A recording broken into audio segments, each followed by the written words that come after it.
Another day, another basketball stories na naman ang pagkikwentuhan natin.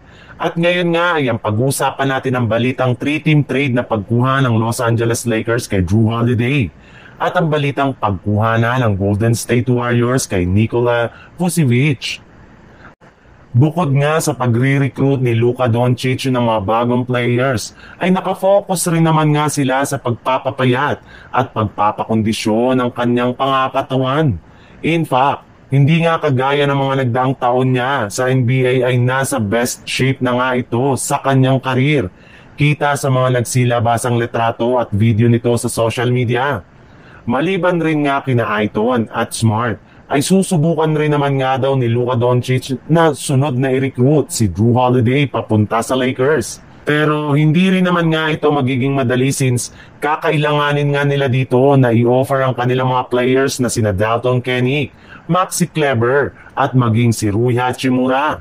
Kung hindi nga ito makukuha sa ganyang klaseng paraan, ay maaari nga silang gumawa na lang ng isang 3-team trade kasama ang mga kupunan ng Portland Trail Blazers at Utah Jazz. Bali dito nga ay makukuha ng Blazers sina Gabe Vincent, Maxi Kleber at KJ Martin. Masusungkit naman dito ng Jazz sina Dalton Kenick at si Jared Vanderbilt, habang ang Lakers naman ay makukuha si Holiday. Sa ibang balita naman, dahil nga wala pang nakukuha ang Golden State Warriors ng bagong big man, ay si Draymond Green pa rin ang posible nilang gamitin bilang kanilang starting center next season.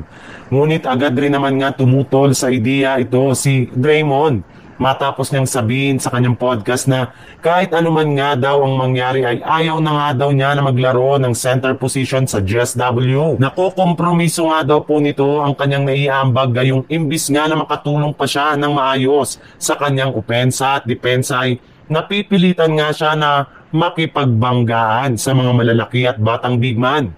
Kaya kung maaari nga daw ay sikapin talaga ng Warriors na kumuha ng bagong center bago pa man magtapos ang off-season. At sa kabutihang palad rin naman nga ay mukhang maaari rin naman nga sila na makakuha ng center ngayong off-season.